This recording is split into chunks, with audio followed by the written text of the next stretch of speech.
My brother waited until our father's funeral was over before telling me I had inherited nothing. We were standing in the kitchen of the house where we had grown up. The last relatives had just left. Half-empty coffee cups covered the counter, and the smell of funeral flowers had settled into every room. My brother, Grant, loosened his black tie and placed a leather folder on the table. "You should know before the attorney meeting," he said. "Dad left everything to me." I thought I had misunderstood him. "What do you mean by everything?" "The house, the land, the company, his accounts. And me." Grant looked almost uncomfortable. "There's probably a small personal gift." "Probably." I haven't reviewed every page. But he had reviewed enough to come to my house, 3 hours after we buried our father, and tell me that the life our parents built now belonged entirely to him. His wife, Melissa, stood near the doorway. She had already begun removing framed photographs from the bookshelf. "We're going to need to inventory the contents," she said. "It's better if nothing leaves the property until we know what belongs to the estate." I stared at the photograph in her hand. It showed my mother holding me on my first day of school. "Put that back." Melissa's expression tightened. "I'm only trying to protect Grant's inheritance." Grant gave her a warning look, but he did not correct her. Instead, he opened the leather folder and removed a photocopy. At the top were the words "Last Will" and Testament of Harold Bennett. Near the bottom, I saw my father's signature. Grant pointed to one paragraph. It named him as primary beneficiary of my father's remaining estate. He leaned back in his chair. "Dad wanted the farm and the business to stay together," he said. "You moved away, I stayed." I had lived 40 minutes away for 23 years. I had also spent most weekends helping our father, managed his medical appointments, handled his insurance claims, and sat beside him through every chemotherapy treatment. But Grant had always measured loyalty in acres and office hours. "I see," I said. That answer seemed to satisfy him.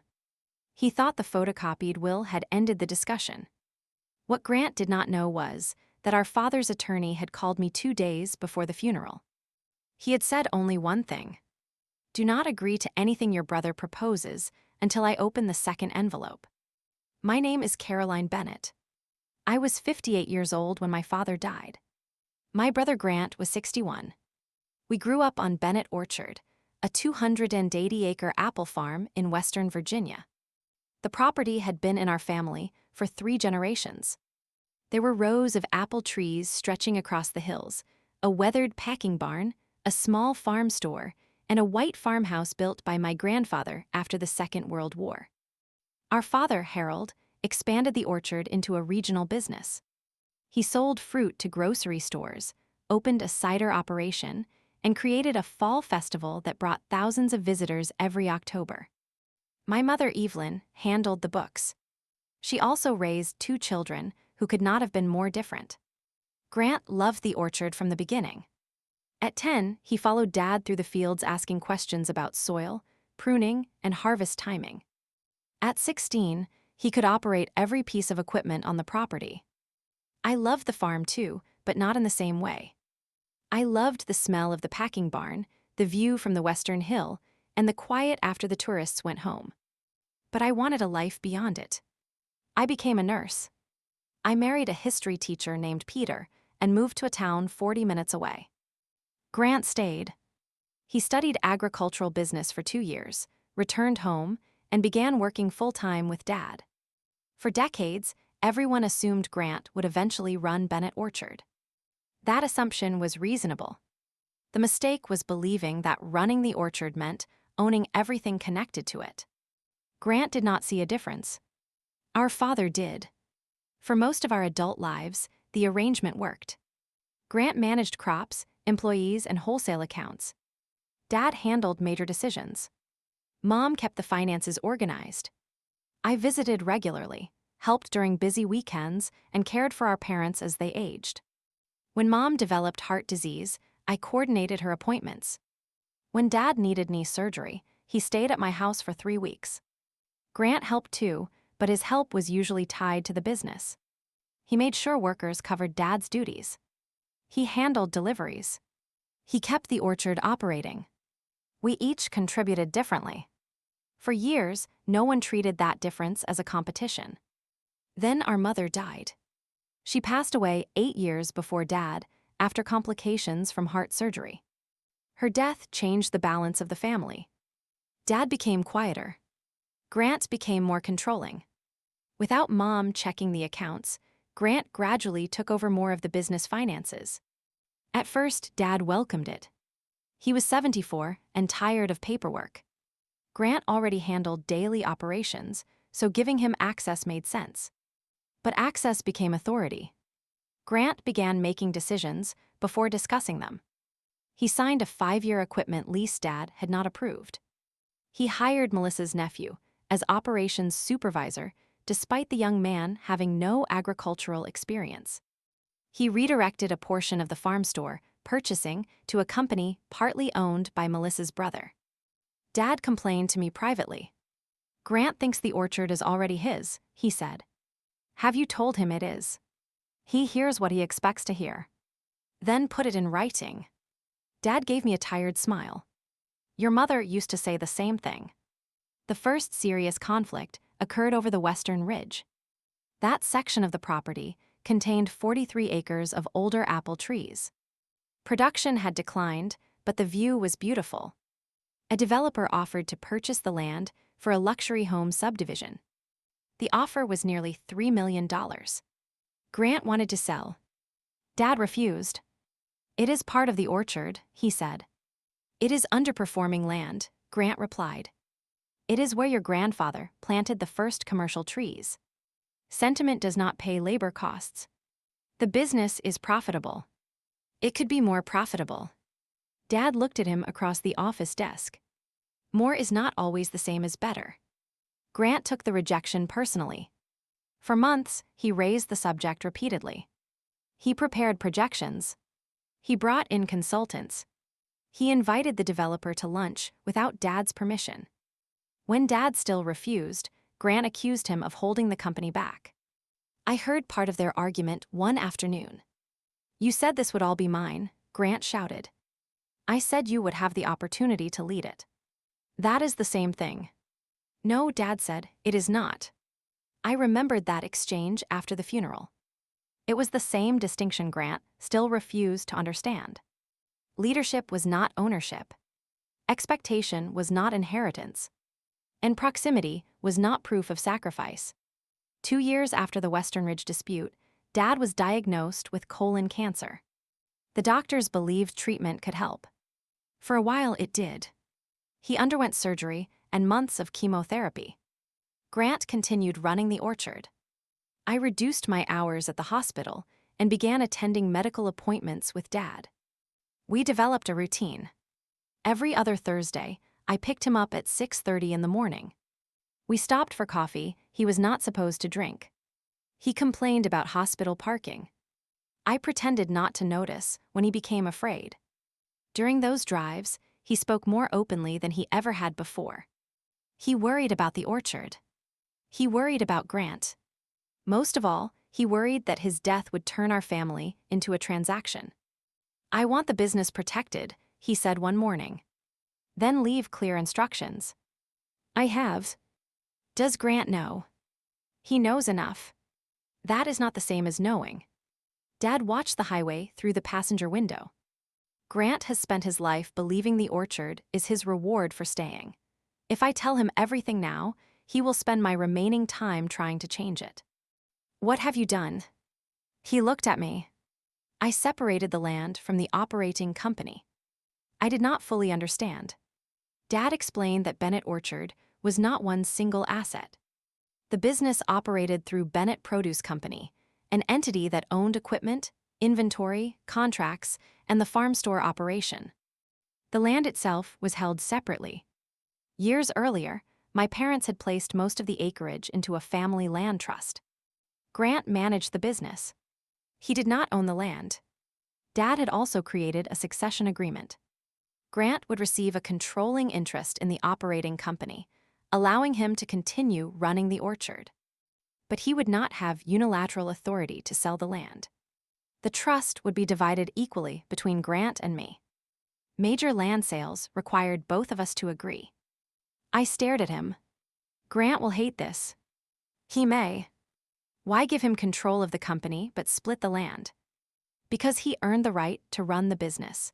He did not earn the right to erase the rest of the family. I thought about the Western Ridge. You're protecting the land from him. I'm protecting him from making a decision he cannot undo. Dad also told me that a conservation agreement was being considered for part of the property. If completed, it would permanently limit development on the Western Ridge while allowing agricultural use. Grant knew nothing about it. Why are you telling me? I asked. Because after I'm gone, he will tell you the will gives him everything. The certainty in Dad's voice unsettled me. You really think he would do that? I think he believes it. Belief can be more dangerous than a deliberate lie. A liar knows the truth exists. A person who believes his own version of events stops looking for it. Over the next year, Dad's health improved. The cancer appeared controlled. We allowed ourselves to believe we had more time. Then it returned. This time, it spread to his liver. Treatment became less about recovery and more about time. Grant visited, but even during Dad's final months, orchard decisions followed him into the bedroom. He brought contracts to sign. He asked about equipment purchases. He complained about labor costs. One afternoon, I arrived and found Grant standing beside Dad's bed with a document. Dad's hand was trembling. "What is that?" I asked. Grant turned. "A routine authorization." Dad looked exhausted. "For what?" Grant answered before he could. "It lets me negotiate the Western Ridge offer if the developer comes back. Dad already refused that sale. This only gives me flexibility." I took the paper from his hand. It was not merely permission to negotiate. It authorized Grant to execute a binding option agreement on behalf of the operating company. The company did not own the ridge, but the document was written broadly enough to create confusion. "This is not routine," I said. Grant glared at me. "You are not involved in the business." I can still read. Dad removed the oxygen tube from beneath his nose. "No sale," he said. Grant turned toward him. "You are going to leave me a company with land I cannot use and a sister who does not understand agriculture." Dad's voice was weak but steady. "Then prove you can lead without taking everything." Grant left the room. He did not return for 4 days. After that, Dad met privately with his attorney, Jonathan Pierce. Jonathan had advised our family for nearly 30 years. He updated documents, finalized the land trust, completed the conservation agreement, and prepared instructions for the estate meeting. Dad also wrote 2 letters. One was placed with his will. The other was sealed separately. That second envelope became the most important item in the room after his death. Dad died in early March. I was beside him. Grant arrived 20 minutes later. He stood at the end of the bed and stared at our father's face. For a moment, whatever resentment existed between them disappeared. Grant placed his hand on Dad's blanket and whispered, "I stayed." I understood what he meant. He had stayed on the orchard. Stayed in the business. Stayed near our parents. In his mind, staying had created a debt the rest of us were required to pay. The funeral took place 5 days later. Afterward, Grant told me Dad had left him everything. He showed me the photocopy of the will. The paragraph he pointed to did appear broad. It left the residue of Dad's probate estate to Grant. But Dad had already explained that most of the land was not in the probate estate. Neither was the full ownership of the operating company. Those assets were controlled by separate agreements. Grant either did not know that or had chosen not to understand it. I did not correct him in the kitchen. I remembered Jonathan's warning. Do not agree to anything until I open the second envelope. The attorney meeting was scheduled for the following Monday. Grant arrived with Melissa and their son, Caleb. I came with Peter. Jonathan sat at the end of a long conference table. 2 envelopes rested in front of him. The first was large and cream-colored. The second was smaller, sealed, and marked with my father's handwriting. To Grant and Caroline, read only after the will. Grant noticed it immediately. "What is that?" "We will get to it," Jonathan said. He began with the will. Dad left personal items to both of us. Grant received his watch, truck, gun collection, and farm tools. I received Mom's jewelry, the family photographs, several pieces of furniture, and Dad's savings account. Then Jonathan read the residual clause. The remaining probate estate went to Grant. Melissa squeezed his hand. Grant looked at me. His expression said, "I told you." Jonathan continued. The will disposes only of assets held individually by Harold Bennett at the time of his death. Grant leaned forward. That includes the orchard. It includes his personal interest in assets not governed by separate ownership or transfer documents. What does that mean? Jonathan opened a binder. He removed the succession agreement for Bennett Produce Company. At the time of Dad's death, the company had 100 voting units. Dad owned 60. Grant owned 25. I owned 15. That surprised both of us. Dad had transferred my units years earlier as part of an estate plan, but the documents had been held in trust and never required my involvement. Under the succession agreement, 40 of Dad's 60 units transferred to Grant. 20 transferred to me. The final ownership was therefore 65% for Grant and 35% for me. Grant controlled the operating company. But he did not own all of it. His face tightened. "You said the residue came to me." "The company units were governed by the succession agreement," Jonathan explained. Grant looked toward Melissa. She whispered something I could not hear. Jonathan then removed the land trust documents. The land trust held the farmhouse, packing barn, farm store parcel, Western Ridge, and most agricultural acreage. Dad had been the lifetime beneficiary. After his death, Grant and I became equal beneficiaries.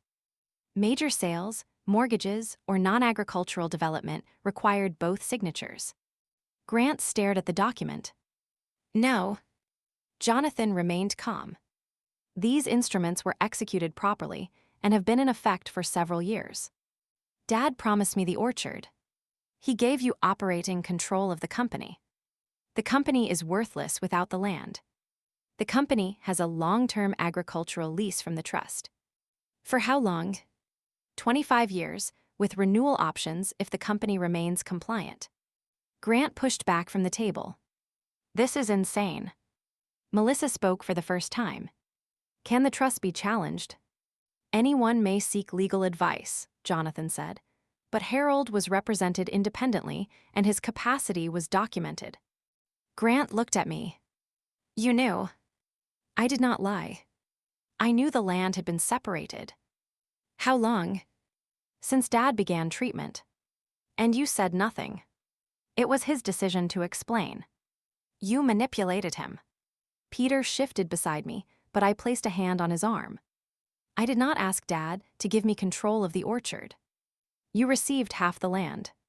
"I received responsibility for half the land." Grant laughed bitterly. "You left, I stayed, and now you get half." Jonathan closed the binder. Harold expected this reaction. Then he reached for the second envelope. The room became silent. Grant stared at our father's handwriting. Jonathan opened the envelope carefully.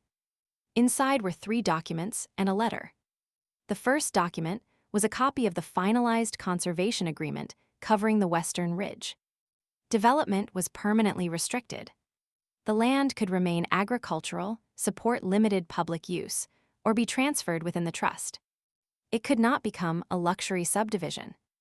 Grant's face lost color. "You had no right to file that." Jonathan looked at him.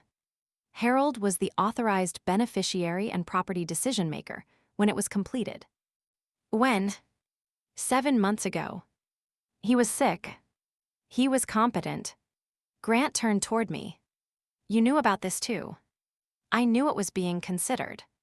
"You let him destroy $3 million in value." "No," I said, "he chose a different kind of value." Jonathan placed the second document on the table. It was an independent accounting review of Bennett Produce Company. Dad had ordered it after becoming concerned about transactions Grant approved. The review identified payments to businesses connected to Melissa's family. Some were legitimate. Others lacked competitive bids or complete documentation. More troubling was a series of management fees paid to a consulting company called Ridgway Agricultural Services. The company was owned by Grant. He had created it 18 months earlier. Bennett Produce had paid Ridgway more than $180,000. Grant's face darkened.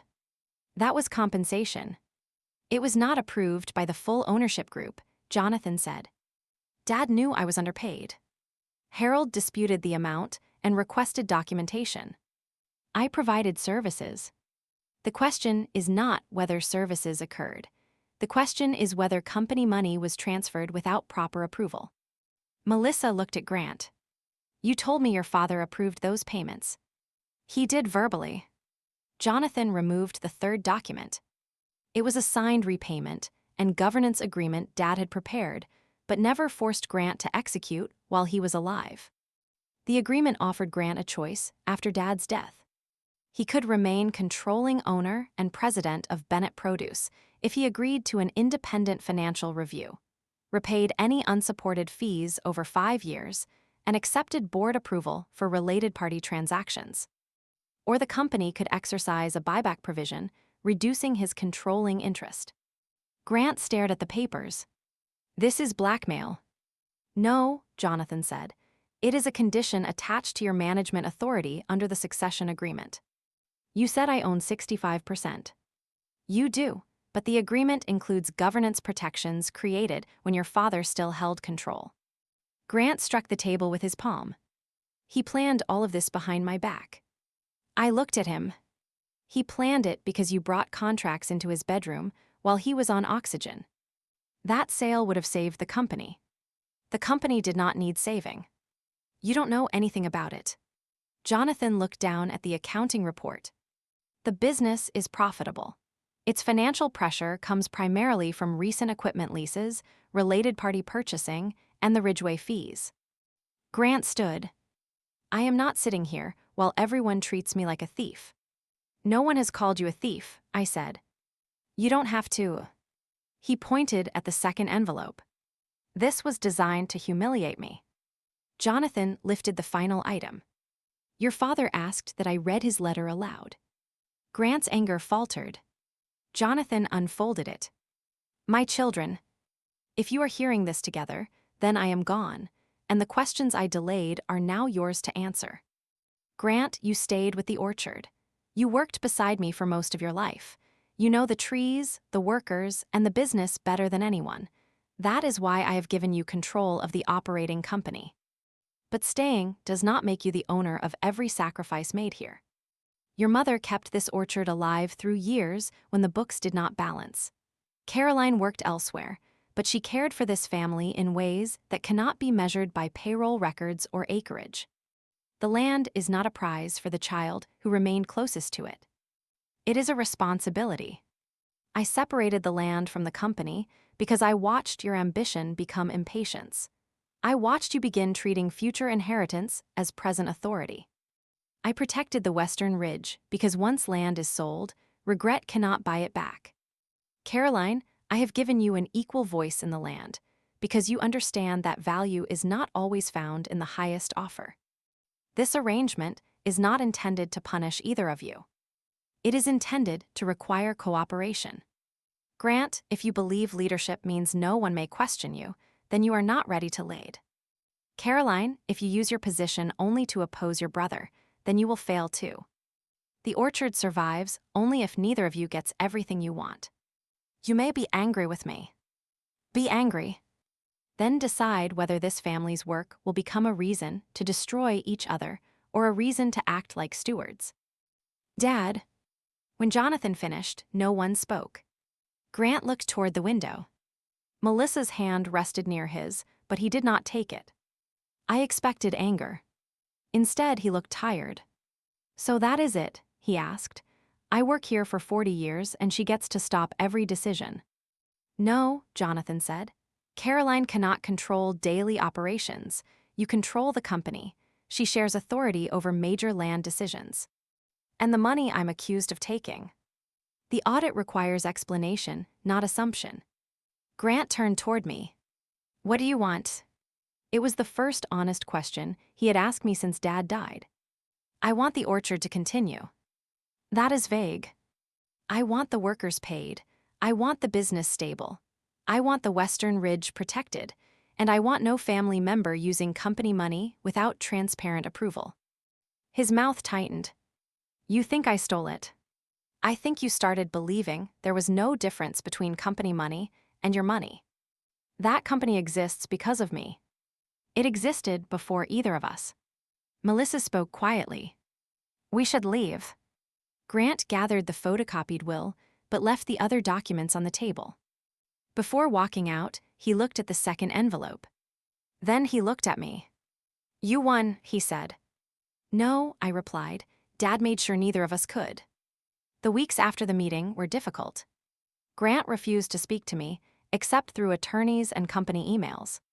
He told senior employees that I had interfered with the succession plan. He described the conservation agreement as an emotional decision made by a dying man. Some people believed him. Others knew Dad well enough to understand. I did not attempt to run the orchard. That mattered. I attended ownership meetings, reviewed major financial decisions, and asked questions. But I did not instruct farm crews, choose suppliers, or interfere with Grant's daily management. He expected me to become an obstacle. Instead, I became a witness. The independent review continued. Most Ridgeway payments could be tied to real management work. But the amount exceeded what Dad had approved. Grant agreed to repay $86,000 over 5 years. Contracts with Melissa's relatives were reviewed. 2 remained because the pricing was fair. 1 was terminated. The governance agreement went into effect. Every related party transaction required disclosure. Major loans required board approval. Grant hated the restrictions, but he chose to remain. For the first year, our relationship existed only in conference rooms. We argued about a new refrigeration system. We disagreed over whether to expand the cider operation. We nearly stopped speaking over a proposal to lease part of the property for a solar project. But something changed slowly. Grant began bringing complete information to meetings.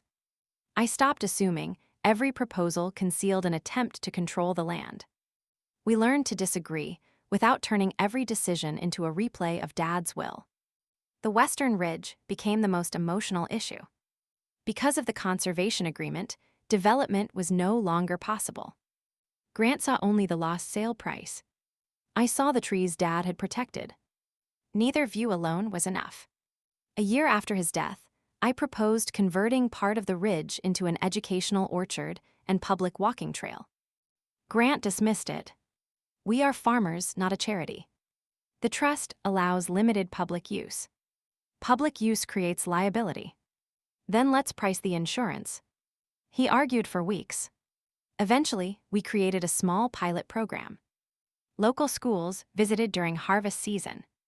Agricultural students used the older trees to study disease management and heritage varieties.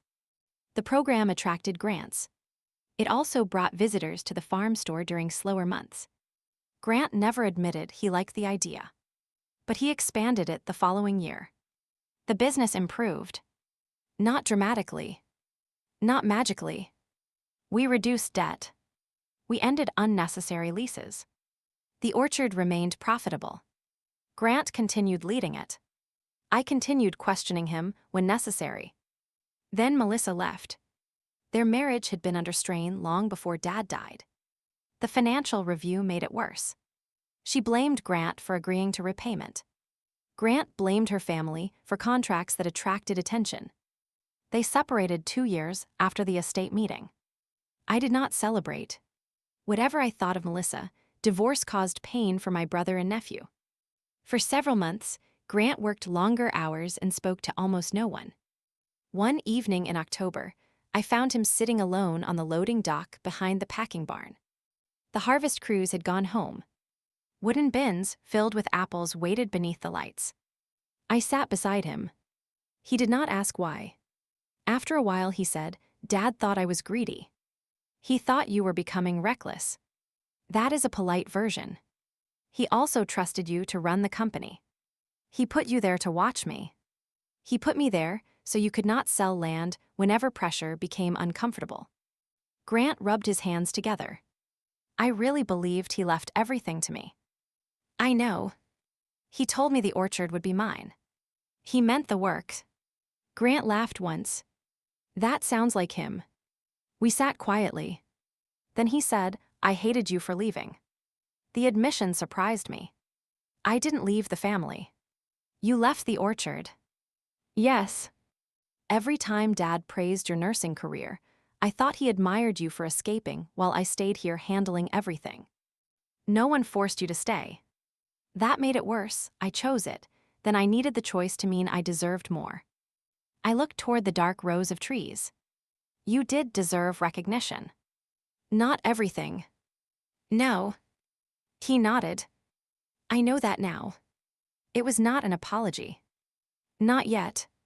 But it was the first time he separated what he had earned from what he had expected. The apology came later. 3 years after Dad died, Grant invited Peter and me to dinner at the farmhouse. He had restored Mom's old dining table. The family photographs Melissa had tried to inventory after the funeral were back on the wall. After dinner, Grant brought out the leather folder he had carried that first day. Inside was the photocopy of Dad's will. He placed it in front of me.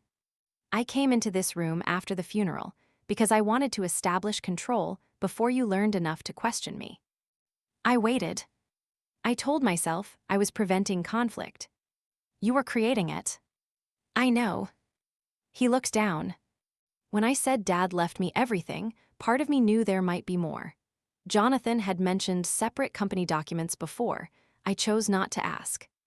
That mattered. Grant had not forged the will. He had not invented the residual clause. But he had taken the one document that supported his belief and ignored every sign that the estate was more complicated. I am sorry, he said. I touched the edge of the photocopy. I am sorry too. For what? For assuming the worst about every decision you made after the meeting. You had reasons. I still made it harder sometimes. He smiled faintly. Dad said neither of us should get everything we wanted. He arranged that very effectively. Grant laughed. It was the first time we had laughed together about our father since his death. Our relationship is not perfect now. We still argue. Grant believes I am too cautious.